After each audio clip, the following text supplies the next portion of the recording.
Aloha, Pina Angelique with Such Good Dogs. Today we are going to talk about teaching your dog stay. For the stay cue, there are 3 different parts to the stay cue. First there's duration or time, then distance, then distractions. Anytime you're working on building up one of those, the other 2 should be as low as possible. So first we always start with time or duration. We want to build that up and make that really good before we start adding any distance or distractions. So for this command or cue, it is a 2-handed one, so it's a little complicated at first for some people. The more you practice, the easier it is. So one hand is going to be your stop sign hand signal. Your other hand is going to have several treats in it. Now one thing to keep in mind, you want to make sure you control the flow of food. So you are going to be giving your dog 1 treat at a time. Do not just open your hand and allow your dog to eat the treats out of your hand. With this, we also have a release cue. A release cue should mean to your dog, you're free to do what you want. A release cue I recommend, I personally use the word break with my dogs. I have plenty of people who use the word free, a couple who use release. Again, it doesn't matter what word you pick, as long as once you pick that word, you stick with it. So the way that this works, you're gonna have your dog sitting in front of you, and basically we're teaching them that it's super awesome and rewarding to stay in place. So we're going to be giving them treats to teach them that. Super awesome and rewarding to stay in place. So I like to do it like this, and you're going to give a treat and then kind of come back and hold your hand back. The goal is to build up that time in between each treat. So normally we only say a command or cue word 1 time and 1 time only. This is going to be your one and only exception, and only in the very beginning when you're working on building up that time. So basically every time I say stay, I'm going to give a treat. Then I'm going to wait a second or 2.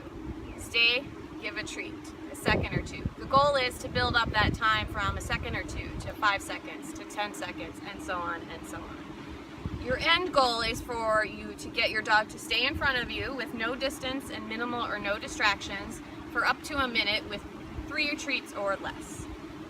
So the way this works, when you first start this, you're going to do stay, give a little treat, wait a second or 2, stay, give a little treat.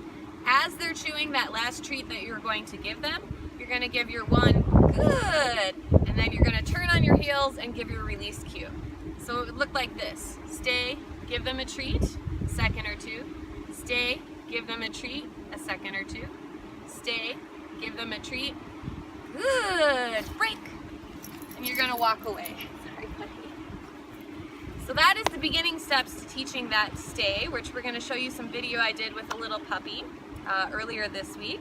And then in the next video, we're going to teach you how to move on to starting that distance. Now, when you want to move on to distance or adding distractions, you got to make sure you've built up that time really well. It's really easy to start adding distance and distractions if you've built up that time. Staying in place with time is the most difficult thing to learn for your dog, and that's what I recommend you practice the most first.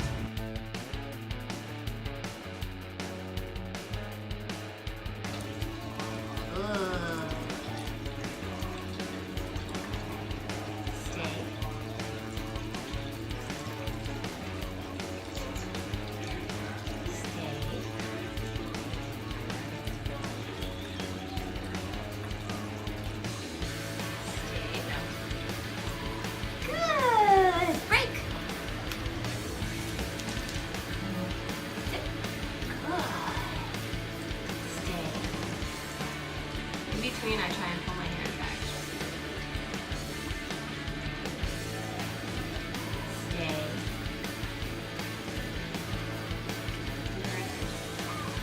Break.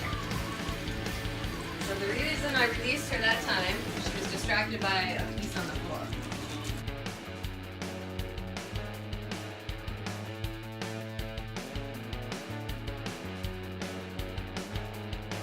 So I want to release her before she gets up and releases herself. Now, when it comes to this, some people like a specific sit stay and a specific lie down stay as 2 separate things. So that's something you guys have to decide if you want each of those. Me personally, when I practice and most of my clients, I don't care if they're sitting or lying down as long as they're still in that same spot. Is that where you're at? Yeah. Okay. So if you're practicing and she started sitting and she happens to lie down, that's okay. You're going to just continue with what you were doing and release her. Oh my goodness, you're getting excited. What? What? Oh, we're having a puppy excitement burst. Oh,